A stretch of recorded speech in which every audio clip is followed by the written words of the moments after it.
اتنے صاف شفاف تجزیے پر شہربانو مسکرا کر رہ گئی۔ مجھے عادت نہیں ہے کہ مجھے اتنی اہمیت دی جائے، مجھ سے کچھ پوچھا جائے۔ مجھے دیکھ کر آپ نے ٹی وی کا والیوم بند کر دیا اور پھر آپ نے حال پوچھا تو یاد آیا کہ میرا حال بھی پوچھا جا سکتا ہے، اور میں دماغی طور پر بالکل ٹھیک ہوں، پاگل نہیں ہوں۔ وہ کھل کر مسکرائی۔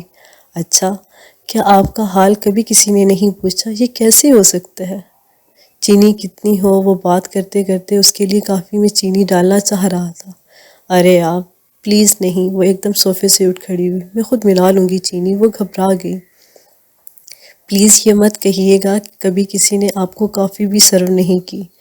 ایک چمچ اور یہ 2 چمچ۔ اس نے مگ شہربانو کے سامنے کیا۔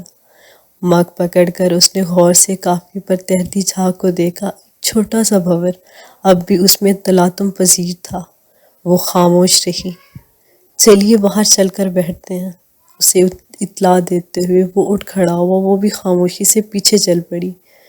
میرا نام محمد شہریار ہے، عمر 40 برس، قد 6 فٹ، رنگ گدمی بلکہ کھلتا ہوا گدمی کہہ لیں۔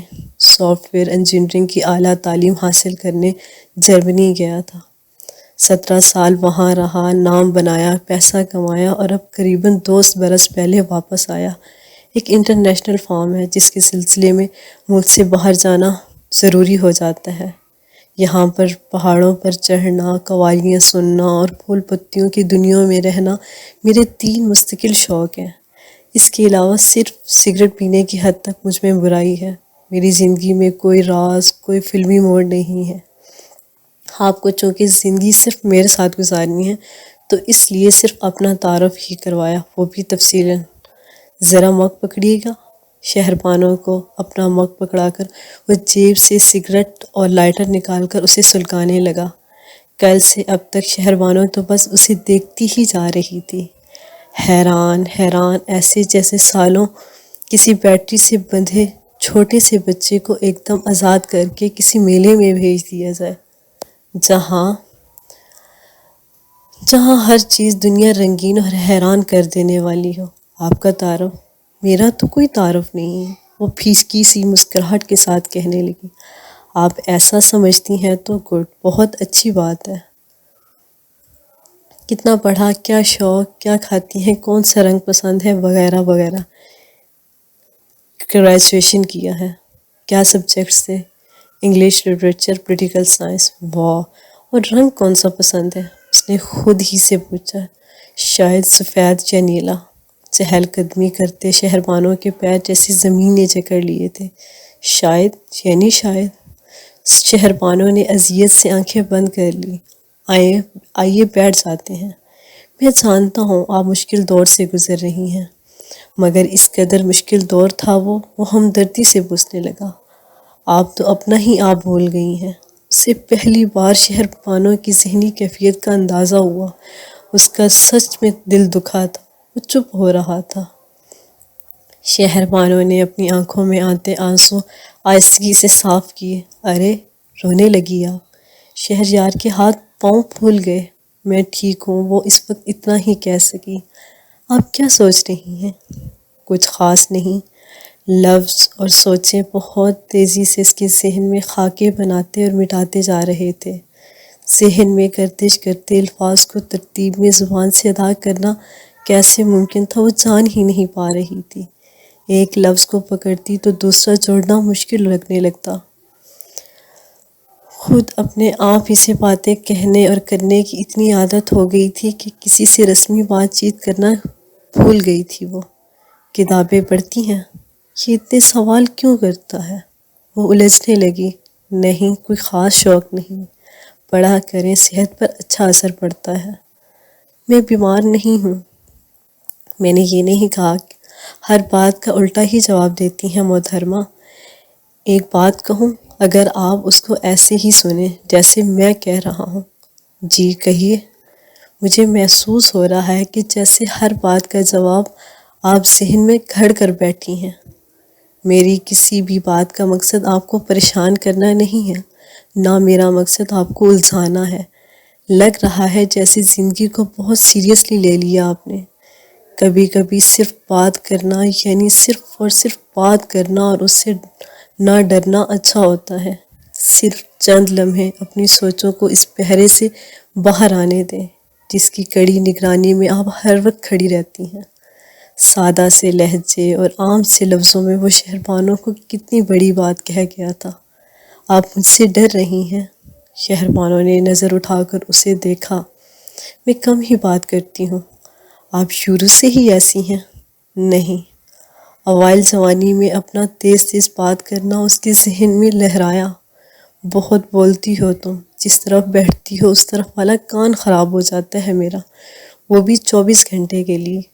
ابا کے الفاظ کی باشکست اسے پل بھر میں مسکرانے پر اکسانے لگی۔ آپ مسکراتے ہوئے اچھی لگتی ہیں، ایسا اکثر کیا کریں۔ شہریار کا جملہ وقفے وقفے سے اس کے ذہن سے ٹکراتا رہا۔ نیند سے کوسوں دور اس کا ذہن وہیں لان میں بیٹھے شہریار کے گرد طواف کر رہا تھا۔ پرانی یادوں کے ساتھ ساتھ نئی حقیقتیں اپنا اثر کرنے کی تیاری پکڑ رہی تھی۔ وہ کتنا مختلف تھا، اس نے ٹھہر کر سوچا۔ وہ کتنا آسان ہے، اس نے غور سے سوچا۔ وہ کتنا سادہ ہے، اس نے مسکرا کر سوچا۔ وہ بہت، وہ جیسے اس کو بیان کرنے کے لفظ ڈھونڈنے لگی۔ وہ بہت انسان ہے، ہاں وہ بہت انسان ہے، چلتا پھرتا مسکراتا زندگی کو آسانی سے گزارتا ہے، ہر دن سہولت اور سر پر سوار کیے بغیر گزارتا ہے۔ وہ اصلی انسان ہے، ہاں وہ بہت انسان ہے، جیسے انسان کو ہونا چاہیے ویسا ہی، اس نے تفصیل سے سوچا۔ رویہ انسان کی طاقت ہوا کرتا ہے، رویہ اس کی پہچان بھی بن جاتا ہے۔ یہ رویے کا ہی معاملہ ہوتا ہے کہ دوسرا فرد آپ سے کس طرح برتاؤ کرنے لگے۔ شہریار کا رویہ شہربانو کی زندگی میں پہلی بار اپنا آپ کھوجنے پر مجبور کرنے لگا۔ پہلی بار اس نے خود کو جاننے کی کوشش شروع کی تھی۔ پہلی بار اسے محسوس ہوا تھا کہ صرف وہ دنیا کو نہیں دیکھتی، دنیا اسے بھی دیکھتی ہے۔ جو لفظ وہ ادا کرتی ہے ان کی بھی کوئی اہمیت ہوتی ہے، اس کے لفظ رائیگاں نہیں ہیں۔ اپنی ذات اور بات دونوں کی مسلسل نفی نے اسے خالی سڑک پر لا کھڑا کیا تھا۔ اب وہاں سے بہتری کی طرف سفر کیسے شروع کرنا تھا یہ اسے علم نہیں تھا۔ شہریار کی باتیں اس پر گہرا اثر کرنے لگی تھی۔ روزانہ باہر چہل قدمی کے دوران چھوٹی چھوٹی باتیں کرنا اس کا معمول تھا۔ فرق اتنا بڑا تھا کہ اب وہ ہر بات کا جواب کبھی ہوں ہاں کبھی تفصیل سے دینے لگی تھی۔ محض ایک ہفتے میں وہ اس سے اتنی بار باتیں کر چکی تھی جو شاید اس نے 14 برس کے تمام عرصے میں ابراہیم سے نہ کی تھی۔ وہ نئے سرے سے لفظوں کو سمجھنے اور ادا کرنے کے مرحلے سے گزر رہی تھی۔ انسان کو سہولت اور اچھی چیزوں کی عادت نسبتاً جلدی ہو جایا کرتی ہے، اسے شہریار کی عادت ہو رہی تھی۔ اپنی بات کہنے کا جو سلسلہ خود شہریار نے شروع کیا تھا وہ اسے اپنانے لگی تھی۔ اس کے اندر دبی ہوئی باتوں کو باہر بہنے کا موقع مل گیا تھا۔ ایک ایک دن وہ وہاں اس کے یوں جیتی جیسے روز ہی نئی بن کر خود اپنے آپ کو دیکھتی۔ اس کی شخصیت میں تیزی سے فرق آنے لگا۔ اتنی تسلی تو اسے ہو گئی تھی کہ شہریار اس کی ہر بات غور سے سن لیتا ہے۔ اسی بات کو مد نظر رکھتے ہوئے وہ بے احتیاط سے اس سے بات کرتی تھی۔ آپ قوالیاں کیوں سنتے ہیں؟ اپنے سامنے ساری آڈیو سی ڈیز نکال کر انہیں واپس ترتیب میں رکھتے ہوئے وہ پوچھنے لگی۔ اچھی لگتی ہیں اس لیے، وہ سادگی سے جواب دیتے اس کے قریب ہی نیچے کارپیٹ پر بیٹھ گیا۔ ان میں کیا اچھا ہوتا ہے؟ اس نے سادگی سے پوچھا۔ وہ اس سوال پر کہکا لگاتے ہوئے اس کو سی ڈیز اٹھا کر پکڑانے لگا۔ اس کی ہنسی کتنی خوبصورت ہے، کتنی زندہ ہے۔ وہ اپنا سوال ہی بھول گئی۔ ان میں سب سے اچھا ہوتا ہے، سکون دیتی ہے، ہیجان پیدا نہیں کرتی، صوفیوں کا کلام ہے۔ اس میں عشق حقیقی ہے، اس میں حمد ہے، اس میں نعت ہے، حکایتیں ہیں، زندگی کی حقیقتیں ہیں۔ سنو گی؟ ہاں سنو گی۔ وہ جو آپ نے اس رات لگائی تھی وہ والی، وہ بے تابی سے بولی۔ کس رات؟ میں تو روز لگاتا ہوں۔ وہ اس رات جب میں یہاں آئی تھی۔ قدرے تذبذب سے اس نے بات مکمل کی۔ جس دن ہماری شادی ہوئی تھی، ایسے کہیں نا، اور کیا اوپر تک آواز آئی تھی؟ کمال ہے، مجھے اندازہ ہی نہ ہوا آپ کی نیند میں خلل ہوتا رہا۔ یعنی میں نہیں، مجھے اچھی لگتی ہے اس کی آواز، واقعی سکون ملتا ہے، اور آواز اوپر تک اس لیے بآسانی آ جاتی ہے کہ میں دروازہ کھول کر سوتی ہوں۔ یہ کس قدر سادہ ہے۔ شہریار نے اسے بغور دیکھا۔ مگر مجھے تو نہیں یاد کون سی والی لگائی تھی۔ وہ جیسے اس دن کو یاد کر کے مسکرا دیا۔ وہ کچھ جوگی والی تھی۔ اس کی نظروں کی ارتکاز سے گھبرا اٹھی۔ اچھا، جوگی دے نال نی میں جانا جوگی دے نال، یہ تھی؟ وہ گنگنایا۔ ہاں شہر بانو بچوں کی سی خوشی سے بولی۔ آپ کی ایکسائٹمنٹ بتا رہی ہے کہ آپ کو یہ قوالی پسند آئی ہے اور دوبارہ سننی تھی۔ جی بہت اچھی تھی، اس نے آنکھیں بند کر کے بڑے حزم سے کہا۔ سمجھ آئی تھی کچھ؟ چلیے ساتھ سنتے ہیں۔ یہ تو کمال ہی ہو گیا، مجھے بڑی خوشی ہوئی کہ ہماری پسند ملتی ہے۔ اب آپ سے زیادہ ایکسائٹمنٹ مجھے ہو رہی ہے۔ قوالی پلے کرتے ہوئے وہاں سے اٹھا۔ میں بنا کر لاتی ہوں۔ اس کے ہوتے ہوئے وہ کچن میں جاتا تو یہ سوچ کر اسے جھجک سی آئی، بیٹھے رہیں آرام سے وہیں اور سیڈیز بھی واپس لگا دیں نہ جب تک میں آیا۔ بس پلٹ کر جواب دیتے ہوئے اس نے نظر بھر کر شہر بانو کا چہرہ دیا۔ قوالی کے لیے سارے ماحول میں کھلنے لگے۔ رانجھا چاک نہ آکھو کڑیو، انہاں چاک کہندی شرماؤ، میں جیا لکھ ہیراں اسنوں، نے میں کس گنتی وچ آواں، تخت ہزارے دا او مالک، تے میں ہیر سیال سداواں، خیر دی نجات رب کوک سنے، تے میں چاک دی چاک ہو جاواں، نہ میں عیش آرام جیا کیتا، نہ میں ریشم پٹ ہنڈایا، نہ میں ہیر زہیر تتینوں کوئی بھیڑ مل کمایا، نہ میں جھنگ منگیا کوئی پیر فقیر رانجھیا، یار فریدا آکو عیب جیا کیتا، جڑا انہاں رانجھے سنگ لایا۔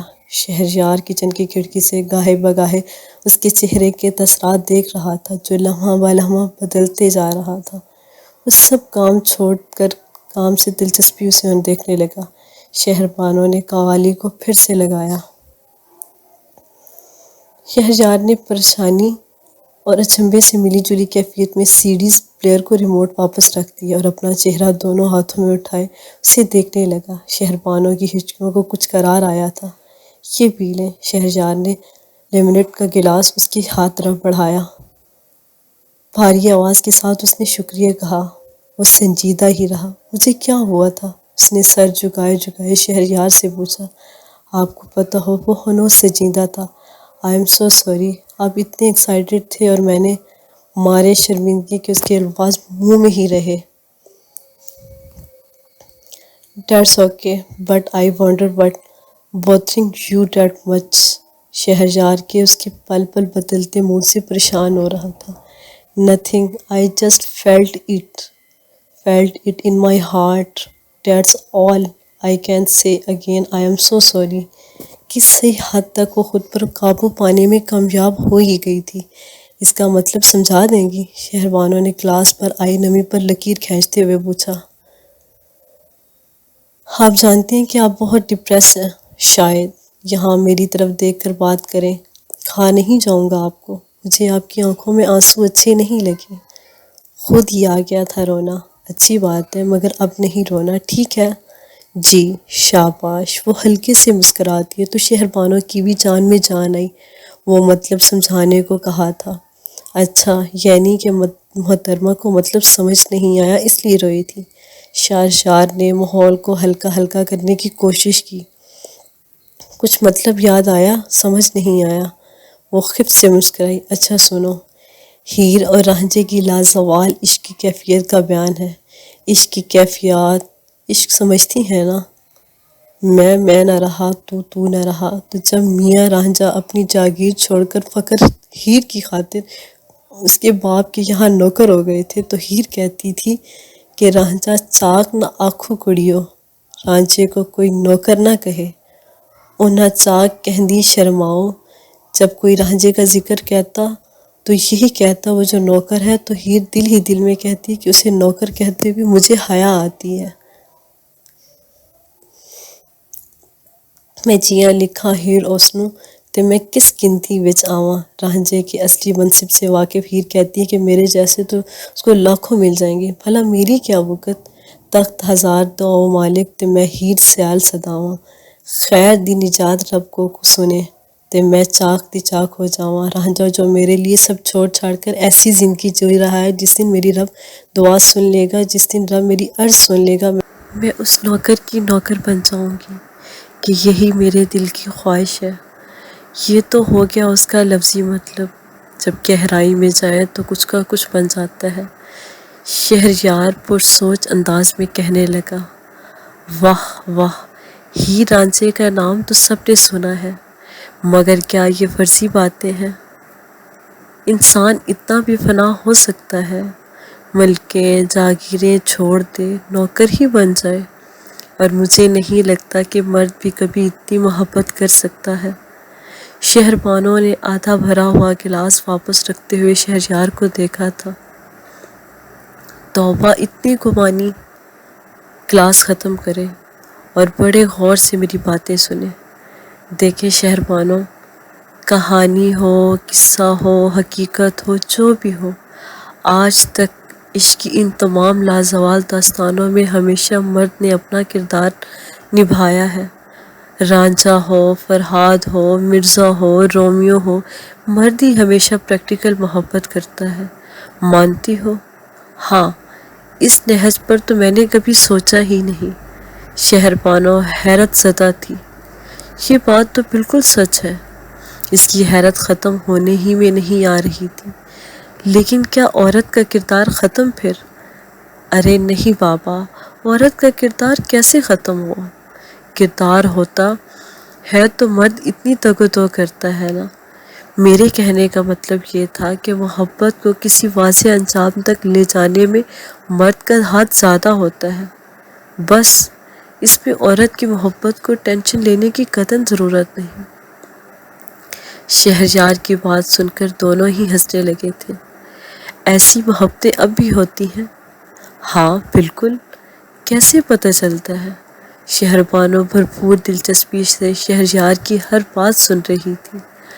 ارے آج کل رانجھے سوٹ پہنے دفتر میں اور ہیریں لیپ ٹاپ اٹھائے پڑھائی میں مصروف ہوتی ہیں۔ بابا اتنا آسان نہیں ہے، مگر اتنا کوئی خاص مشکل بھی نہیں ہے۔ پتہ ہے بہرحال پھر بھی چل ہی جاتا ہے، جیسے رومی نے کہا تھا نا، I once had 1,000 desires, but in my one desire to know you all melted away۔ عشق حقیقی اور عشق مجازی میں ایک مقام ایسا آتا ہے جب یہ دونوں ایک انسان کے لیے بالکل متوازی ہو جاتے ہیں۔ عشق حقیقی کو پانے کے لیے انسان عشق حقیقی کی سیڑھی چڑھ جاتا ہے، پھر بندہ جان لیتا ہے کہ اللہ سبحانہ تعالیٰ کو عرضی دیے بغیر کوئی چارہ نہیں۔ جب تک انسان اس کرۂ ارض پر زندہ ہے تب تک تو یہ جذبہ قائم رہے گا۔ یہ کسی اور کی سمجھ میں نہ آنے والی چیز ہے۔ دوسرا سمجھے نہ سمجھے، انسان خود کو اپنے آپ کا پتہ چلنا ضروری ہے۔ بس خود اپنے آپ کو پتہ چل گیا نا تو سمجھو کہ بات بن گئی، اپنے اندر کی بات بن گئی۔ جس کی عرضی نہ مانی جائے اس کی آنکھیں کھول دی جاتی ہیں۔ صحیح بات ہے۔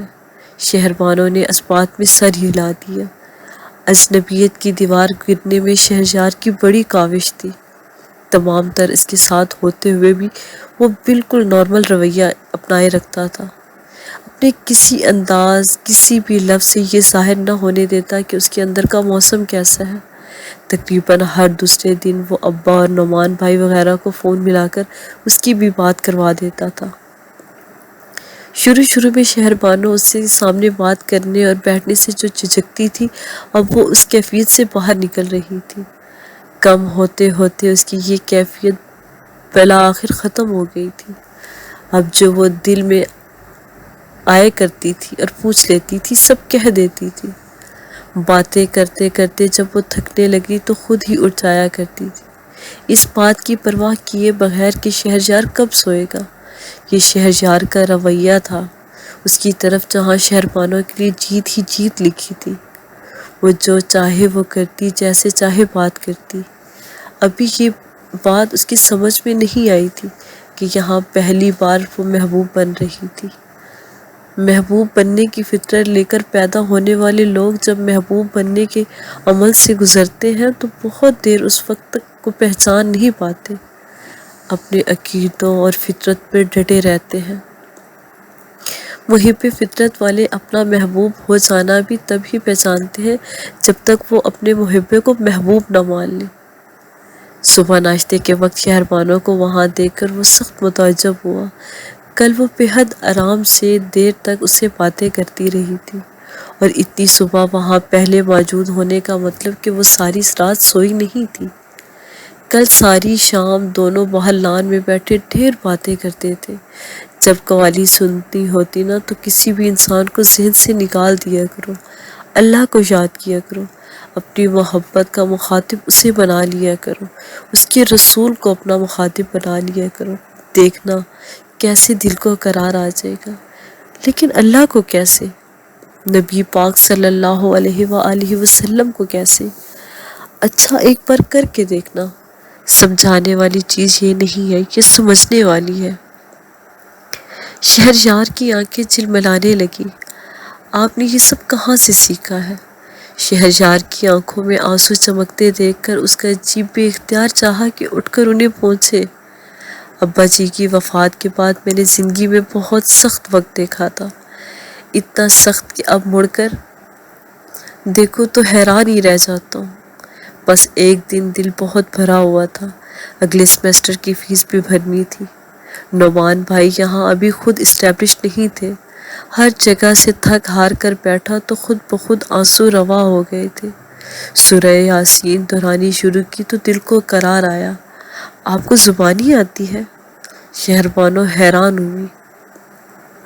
ہاں آتی ہے۔ وہ لمحے بھر کو خاموش ہوا۔ مجھے سنائیں گے؟ اس نے بے تابی سے پوچھا۔ ابھی نہیں، بعد میں۔ اچھا پھر کیا ہوا؟ پہلے یہ تو بتائیں۔ آپ نے خود میری بات کاٹی ہے، اس نے یاد دہانی کروائی۔ اچھا میں ہی پوچھ رہی ہوں اب۔ شہربانوں کے منہ بنانے پر اسے ہنسی آ گئی۔ اچھا؟ وہ جینس کی جیبوں میں ہاتھ ڈال کر ہلکے قدموں چلنے لگا۔ مجھے آج بھی وہ اپنی کیفیت یاد آتی ہے تو رونگٹے کھڑے ہو جاتے ہیں۔ پردیس کی اس گلی میں تن تنہا بیٹھے بیٹھے مجھے ایک دم سے قوالی کی آواز سنائی دیتی ہے۔ اتنی دور سے سمجھ نہ آئے تو سوچا قریب جا کر سنوں۔ آواز کی سمت میں چلتا گیا تو کچھ لفظ کانوں میں پڑنے لگے۔ وہ کچھ یوں تھی: من اٹکیا بے پرواہ دے نال، من اٹکیا بے پرواہ دے نال۔ وہ بڑے جذب سے گانے لگا تھا: اس دین دنی دا شاہ دے نال، من اٹکیا بے پرواہ دے نال۔ نہ جانے کیوں مجھے لگا کہ شاید مجھ سے بے پرواہ ہو گیا ہے اللہ، اور اسی لیے میرا کوئی کام نہیں بن پا رہا۔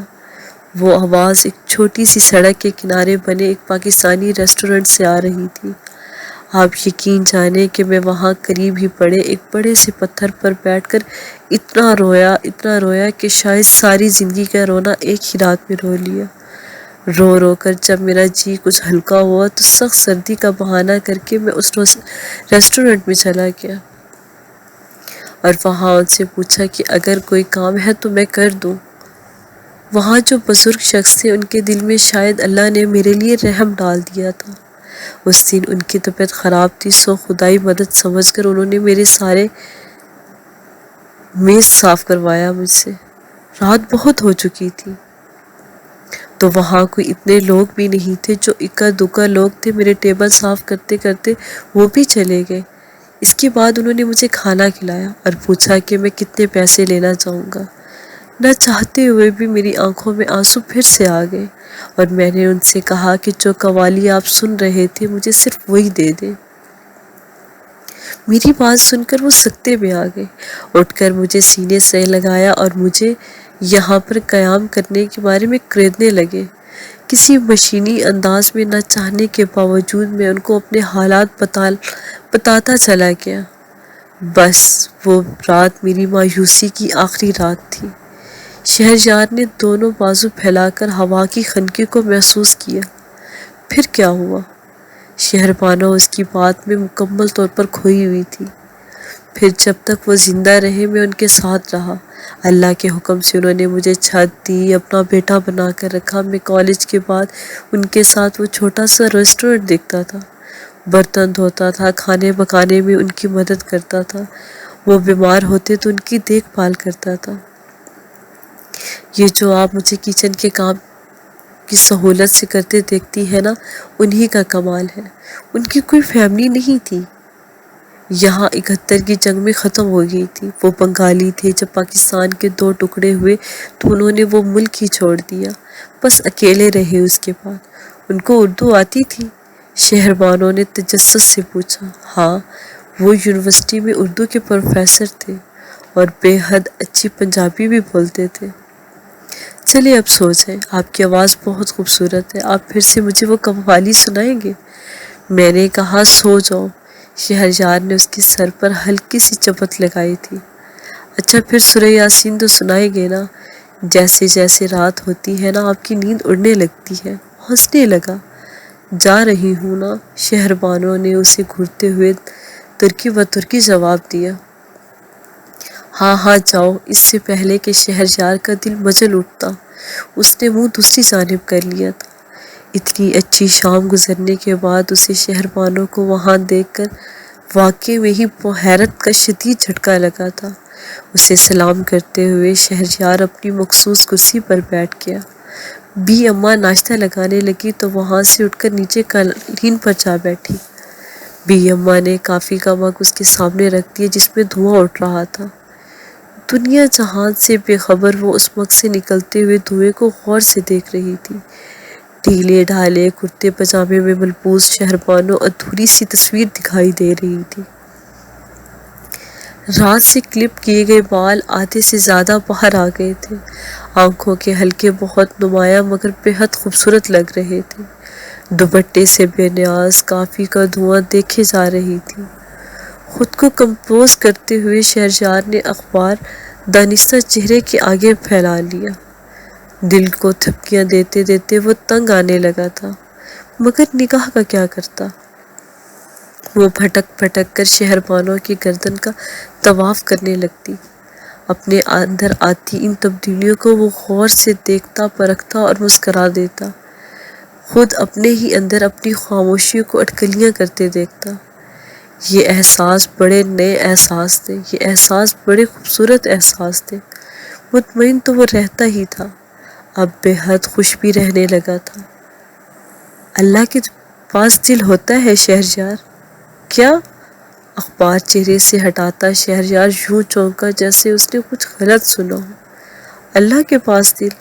یہی کہا نا تم نے؟ جی یہی کہا۔ کس کا دل؟ اللہ کے پاس کس کا دل؟ کچھ سمجھ میں نہ آتے ہوئے اس نے دوبارہ پوچھ لیا۔ اللہ کا دل؟ اوہ، تو تم واقعی ساری رات نہیں سوئی؟ جاؤ سو جاؤ۔ شکر ہے اس جگراتے والے خطرے سے آپا نے مجھے پہلے ہی مطلع کر دیا تھا، نہیں میں تو ابھی ہی بھاگا ہوتا اس کو لیے ہسپتال۔ شکر ہے، اس نے دل ہی دل میں آپا کا شکریہ ادا کیا۔ سوال کا جواب دے۔ شہربانو کے لہجے میں ضد تھی۔ اس سوال کا جواب تو نہیں ہے میرے پاس۔ شہریار نے کندھے اچکائے۔ آپ کو میرے ہر سوال کا جواب آنا چاہیے، دوست جمانے والے لہجے میں شہربانو نے حکم جاری کیا۔ اچھا؟ وہ غور سے اسے دیکھتا رہا۔ ہاں، اس کی نظریں ابھی ابھی کافی پر تھی، دھواں نکلنا شاید بند ہو چکا تھا۔ اتنی ضدی کیوں ہو؟ یہ تو میرے سوال کا جواب نہیں۔ جواب میرے پاس ہے ہی نہیں۔ ہے، دوست بھرا لہجہ ہے نا لہجے میں بے چارگی تھی۔ بتاؤ نا، اس نے آس بھری آواز میں پوچھا۔ اس کا لہجہ ضدی جب بھی آس امید میں بدلتا تھا تو شہریار جاننے لگا تھا کہ اس سوال کا جواب خود شہربانو کے پاس ہے بھی اور نہیں بھی۔ مگر وہ اس پر یقین نہیں کر پائے گی، اور اس کے برعکس جو جواب بھی وہ دے گا وہ اسے منوعاً تسلیم کرے گی۔ گھڑی دیکھتے ہوئے شہریار نے ٹھنڈی آہ بھری، مجھے آفس سے دیر ہو رہی ہے، آپ سو جائیں، شام میں جلدی آؤں گا اور پھر بتاؤں گا۔ ابھی نہیں بتاؤ گے؟ نیند سے بھری آواز میں وہ رو دینے کو تھی۔ اچھا آؤ اٹھو، وہاں اوپر بیٹھ جاؤ۔ وہ ڈائننگ ٹیبل سے اٹھ کر لیونگ کی طرف آ گیا۔ شہریار کا دل پسچ گیا۔ شہربانو اس کے لیے امتحان بنتی جا رہی تھی، ایک کڑا امتحان۔ کبھی وہ اس خوبصورت عورت لگتی، کبھی دنیا جہان سے ناراض ایک ٹین ایجر، اور کبھی ایک چھوٹا سا معصوم ضدی بچہ۔ اچھا بتاؤ کیا کہہ رہی تھی؟ وہ کافی کا مگ ہاتھ میں لیے صوفے پر بیٹھ گیا۔ شہربانو اپنی جگہ سے نہیں اٹھی تھی، اس کے دونوں ہاتھ اس کی گود میں دھرے تھے۔ بی اماں نے ٹھنڈی ہوئی کافی کا مگ اس کے سامنے سے اٹھا لیا اور اس کے سر پر پیار کیا، جسے شہریار نے بخوبی دیکھا اور محسوس کیا۔ تو تم سے سبھی پیار کرتے ہیں اور اظہار کیے بغیر رہ نہیں سکتے۔ وہ زیر لب مسکرانے لگا۔ اللہ بے نیاز ہے نا، وہ انسان کو اس کی اوقات بھی یاد نہیں دلاتا۔ اللہ عظیم ہے، اس لیے وہ بندے کو جانچتا نہیں ہے۔ اللہ اس لیے اللہ ہے، وہ سب سے زیادہ رحم کرنے والا ہے۔ پانی پی لو۔ شہریار نے گلاس اس کے سامنے کیا۔ بیٹھ جاؤ، بیٹھ کر بات کرو۔ بہت عمر، پیاس جھلتے جھلتے میری پیاس مر چکی ہے۔ شہریار کی جانب دیکھے بغیر اس نے جواب دیا، اب پیاس ہو تو مجھے اس سے سکون رہتا ہے، اگر میری پیاس بجھ گئی تو میں کیسے جی سکوں گی؟ میں شاید بھرے پیٹ کے ساتھ زندہ نہیں رہ سکوں گی۔ کہتی رہو، میں سن رہا ہوں۔ پانی کا گلاس لیے وہ واپس اپنی جگہ آ کر بیٹھ گیا۔ اس کا ارتکاز نہ ٹوٹ جائے، وہ سب سن لینا چاہتا تھا۔ پھر کیا ہوا؟ پھر یہ ہوا کہ مجھے علم ہوا کہ دبا دبا غصہ جو میرے اندر پنپتا رہا تھا، اس کا آتش فشاں پھٹ گیا ہے۔ وہ جیسے واپس اس لمحے میں کھونے لگی۔ میری بات سنتے جاؤ۔ چٹان کی مضبوطی لیے لہجے نے ابراہیم کے قدم رک گیا۔ سنو ابراہیم کمال، میں نے پہلی بار اس کی شخصیت کو جان کر پہچان کر اس کو پکارا تھا، شاید آخری بار۔ مجھے آج بھی یقین نہیں کہ وہ میں تھی۔ سنو ابراہیم کمال، میں ایک BA پاس مڈل کلاس عورت ہوں، اور آج میں تمہیں اپنا مکمل تعارف دیتی ہوں۔ میں نے زندگی میں کبھی تنگدستی نہیں دیکھی تھی۔ ہاں، تمہارے عالی شان گھر میں مجھے دنیا کی ہر آسائش ملی، مگر مجھے اس آسائش کی بھوک نہیں تھی۔ اس مڈل کلاس عورت نے اپنے باپ کے گھر کبھی تنگدستی نہیں دیکھی تھی، اس دنیا میں کبھی دھکے نہیں کھائے، کبھی اترن نہیں پہنی۔ اس مڈل کلاس عورت نے کبھی حرام نہیں کھایا، اور جو کھایا وہ حلال کھایا۔ وہاں موجود زندگی کے ایک ایک پل پر اپنے اللہ کا شکر ادا کیا۔ اس مڈل کلاس عورت نے 5 وقت کی نماز پڑھنے والے اپنے باپ کی گود میں پرورش پائی، اللہ کا شکر ادا کرنے والی ماں کے پہلوں سے لپٹ کر زندگی گزاری۔ اس مڈل کلاس عورت نے بڑا سکون پایا، وہ سانس لینے کو ذرا سا رکی۔ ابراہیم کمال، معیار صرف تم جیسے پتھر کے بنے لوگوں کے نہیں ہوتے۔ معیار اگر میں متعین کرتی تو شاید تمہیں کامیاب انسان ہونے کے لیے ایک نمبر بھی نہ دیتی۔ اس مڈل کلاس عورت نے اپنے شوہر کو کبھی اللہ کی نماز پڑھتے نہیں دیکھا اور شکایت نہیں کی۔ اس مڈل کلاس عورت نے کبھی اپنے شوہر پر شک نہیں کیا اور اس کی زندگی عذاب نہیں کی۔ اس مڈل کلاس عورت نے 2 مردہ بچوں کو جنم دیا اور اف نہ کی۔ اس مڈل کلاس عورت نے اپنے محرم کے ساتھ اللہ کا گھر دیکھنے کی خواہش کی، التماس کی اور نامراد رہی۔ اس مڈل کلاس عورت نے اپنے شوہر کی کمائی کبھی چھپ کر استعمال نہیں کی۔ اس مڈل کلاس عورت نے اس 4 دیواری کی حرمت کا پاس رکھا۔ بات کرتے کرتے اس نے اپنے بیش قیمتی ڈائمنڈ کے آویزے اتارنے شروع کیے اور احتیاط سے سامنے دھرے میز پر رکھے۔ اس مڈل کلاس عورت نے واقعی ماں کی طرح تم سے نباہ کیا۔ جس رات تم نے مجھ سے منہ موڑا، اس رات اس مڈل کلاس عورت نے اپنے دل کو تسلی دی۔ اس مڈل کلاس عورت کا دل 14 سال تمہارے سامنے سجدے میں رہا۔ بھاری سونے کے کڑے اتار کر احتیاط سے میز پر رکھتے ہوئے اس نے اپنی بات جاری رکھی۔ اس مڈل کلاس عورت نے اپنی ساری جوانی تمہارے ساتھ پیاس میں گزاری۔ تمہارا غرور، تمہارا عالیشان گھر، یہ جدید گاڑیاں اس عورت کی تشفی نہیں کر پائے۔ یہ مڈل عورت کلاس جہاں جہاں تمہارے ساتھ گئی تمہیں خوبصورتی اور نفاست کی سند دلوا کر لائی۔ اس مڈل کلاس عورت نے کبھی تم سے کچھ نہیں مانگا، کبھی نہیں، اللہ گواہ ہے کہ کبھی نہیں۔ یہ سب تمہاری اپنی دین ہے، تمہارے اسٹیٹس کی ضرورت ہے۔ میں نے فقط تمہاری چاہ کی تھی۔ گلے کی مالا اتارتے ہوئے وہ بولی، میں نے فقط تمہاری چاہ کی تھی، تمہیں نصیب کا لکھا سمجھ کر مان لیا تھا۔ اگر میرے باپ کی شرافت میری رگوں میں نہ دوڑتی ہوتی اور اگر میری شکر گزار ماں کے پلوں کا لمس کہیں مجھ سے کھو گیا ہوتا تو آج میں بھی کچھ اور ہوتی، کوئی اور ہوتی۔ مگر تم نے بات ٹھیک کی، گندم کی فصل سے چاول کی امید نہیں رکھی جاتی۔ میں شاید مر کر دوبارہ پیدا ہو جاؤں تب بھی یہ مڈل کلاس شہربانو خالد عقیل کی بیٹی بن کر پیدا ہونا پسند کروں گی۔ وہاں میری روح پر بوجھ نہیں تھے، یہ برائیاں، یہ کچھ نہ کچھ ہو جانے کا احساس نہیں تھا۔ ایک تمہارے نام نے مجھے کچھ دیا، دنیاوی عیش و آرام سب دیا، مگر یہ سب تمہاری منزل ہو سکتے ہیں، میری نہیں۔ ابراہیم تنے ہوئے اعصاب کے ساتھ اس کی تمام تار باتیں سنتا جا رہا تھا۔ تو کیا چاہتی ہو؟ فلمی ہیرو کی طرح تمہیں باغ میں لے جا کر درخت کے گرد گھماتا، آئی لو یو، آئی لو کی گردن کہتا پھرتا؟ محبت کی یہ گھٹیا معیار تم کو ہی مبارک۔ محبت عزت ہوتی ہے، دوسروں کی عزت نفس کی حفاظت ہوتی ہے۔ سچی اور کھری محبت کو لفظوں کے اظہار کی پیش نہیں آتی، یہ تو خود ہی چھلک چھلک جاتی ہے، آنکھوں سے، باتوں سے، انسان کے خیالوں سے۔ میں تم کو یہ سب کیوں بتا رہی ہوں؟ تم تو اس قابل ہی نہیں جو اتنے برس محبت کو دیکھ کر اندھا رہا۔ آخر یہ سب میں سے کیوں بتا رہی ہوں؟ ہمیشہ جھجکتی آئی شہربانو آج اس طرح تن کر اس کے سامنے کھڑی ہوگی کہ حد نہیں، اور یہ اس کی انا پر بہت بڑی چوٹ تھی۔ تمام آسائشیں اور ابراہیم کا معیار زندگی جو شہربانو کا جائز حق تھا وہ انہیں احسان سمجھ کر ہی دیتا تھا۔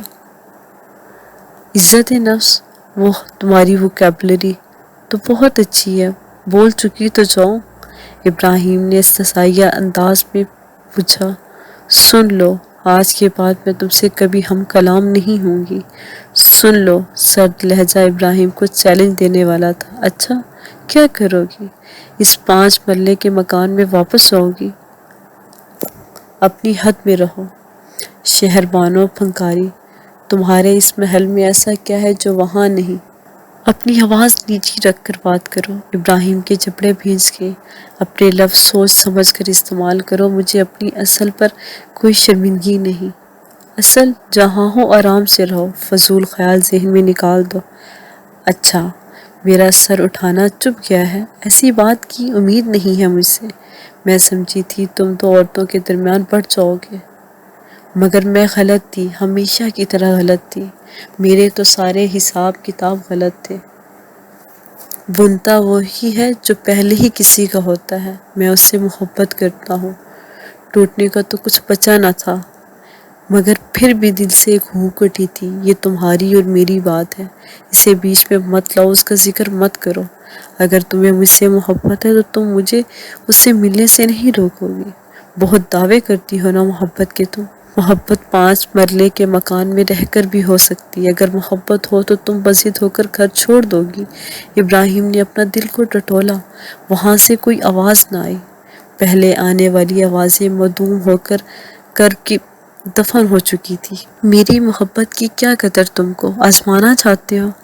آزمائیں، وہ جو خود آزمانے کے قابل ہو۔ دوسروں کی بات کہہ دینا آسان ہوتا ہے ابراہیم، اور کتنا تاوان وصول کرو گے مجھ سے؟ میری محبت تمہیں صرف یہ کہے گی حرام سے بچنا اور اس سے نکاح کر لینا۔ میں نکاح کر چکا ہوں۔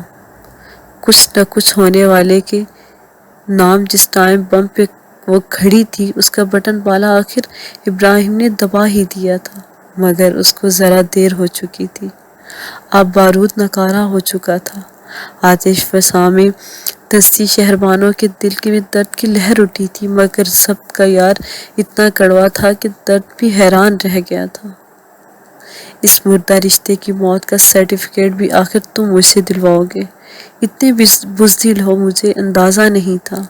اللہ کرے آج کے بعد تمہارا اور میرا کبھی سامنا نہ ہو، میں تمہارا چہرہ نہ دیکھ پاؤں گی۔ اپنے دل کی تسکین کے لیے، اپنی زندگی کی آسانی کے لیے تمہارا یوں مجھے کو رسوا کرنا ٹھیک نہیں تھا۔ کاش میں تمہیں بد دعا دے سکتی، مگر تم ان بچوں کے باپ ہو جو میرے پیٹ سے جنے ہیں۔ یہ کہہ کر وہ رکی نہیں، اب رکنا بے معنی تھا۔ سن ہوتے دماغ اور یہ ہوتے دل کے ساتھ اس نے الماری سے اپنے ماں کی دی ہوئی چادر نکالی۔ اس کے ہاتھ پاؤں باقاعدہ کانپ رہے تھے۔ مغرب کا وقت تھا، اذان کی آواز نے اس کو لمحے بھر کو روکا۔ تخت پر بچھے ہوئے جائے نماز کو کونا موڑا ہوا تھا۔ اس سے پہلے کہ وہ جائے نماز اسے روکتا، اس نے آگے بڑھ کر جائے نماز کو دہرا کر دیا۔ بھرے دل، خالی ہاتھ وہ اس گھر کی دہلیز پار کر گئی تھی، کبھی واپس نہ آنے کے لیے۔ باہر شام اتر آئی تھی۔ شہریار نے کمرے کی بتیاں جلا دی اور باہر چلا آیا۔ وہ جانتا تھا کہ شاید اب وہ سو جائے گی۔ مغرب اور عشاء کی نماز کے بعد اس نے دل سے شہربانوں کے سکون کے لیے بہت دعا کی تھی۔ اس رات وہ بہت دیر تک باہر لان میں اکیلا بیٹھا رہا تھا۔ اس کا ذہن مختلف زاویوں پر شہربانوں کو سوچ رہا تھا۔ وہ اندازہ کرنا چاہ رہا تھا کہ شہربانوں کو محبت نے اس حال تک پہنچایا، اس کی ذات کی نفی کی۔ اپنے زخم بھرنے کے لیے اسے سب کچھ ماننا ہوگا، قبول کرنا ہوگا۔ وہ ابھی ہونے یا نہ ہونے میں چکراتی پھر رہی ہے، مگر جو ہونا تھا ہو چکا تھا، یہ اسے ماننا ہوگا۔ یہ واحد راستہ تھا کہ وہ زندگی کی طرف لوٹ آئے گی۔ اس کے لطیف جذبے کہیں جا سو جائے تھے۔ اب اسے شہربانوں پر ترس آ رہا تھا، بہت ترس۔ تعلق کیا تھا؟ تعلق ایک عجیب الخلقت چیز ہے۔ زیادہ یا بہت زیادہ، کم یا بہت کم، اس کی بحث محاورہ تھا۔ تعلق بھی بس محبت کی طرح ہوتا ہے یا نہیں ہوتا۔ پاس رہنے والوں میں ہونا ضروری نہیں ہوتا۔ بہت بار بہت پاس یا ایک لمبے عرصے کے لیے ساتھ ہونا بھی تعلق بننے کی ضمانت نہیں ہوتا۔ اصل میں تعلق خرد ہوتا ہے، اور یہ بنایا نہیں جاتا، اسے اگایا نہیں جاتا، یہ ہوتا ہے خود بخود۔ اپنے آپ جذبے کی زمین پھاڑ کر نمودار ہو جاتا ہے، بالکل ایک ہرے ٹنٹل کی طرح۔ قدرتی طور پر اس کے دونوں سرے ہمیشہ ہرے ہی رہتے ہیں، اس کو کبھی سینچنے کی ضرورت پیش ہی نہیں آتی، یہ خود ہی پھیلتا پھولتا رہتا ہے۔ چونکہ یہ قدرتی عمل ہے تو فرد کو اس پر کوئی اختیار نہیں، اس کی زبردستی ہو ہی نہیں سکتی، نہ اس کو بنانے میں اور نہ ہی بگاڑنے میں۔ شہریار اور شہربانوں میں یہ قدرتی شروع ہو چکا تھا۔ تعلق کی کومپل پھوٹ چکی تھی، بس اب اس کو پہچاننا باقی تھا۔ میں اپنے دل کی ہر بات کیسے اسے کہہ دیتی ہوں، اور بالکل بے خوف ہو کر کہہ لیتی ہوں۔ وہ مجھے اچھا لگتا ہے یا نہیں، مجھے اس کی پرواہ کیوں نہیں ہوتی، اور وہ بھی سب سن لیتا ہے چپ چاپ۔ مجھے جھٹلاتا بھی نہیں، کبھی ٹوکتا بھی نہیں، وہ مجھ پر اپنا آپ ظاہر بھی نہیں کرتا، مگر مجھے تو اس کی پرواہ ہی نہیں ہوتی۔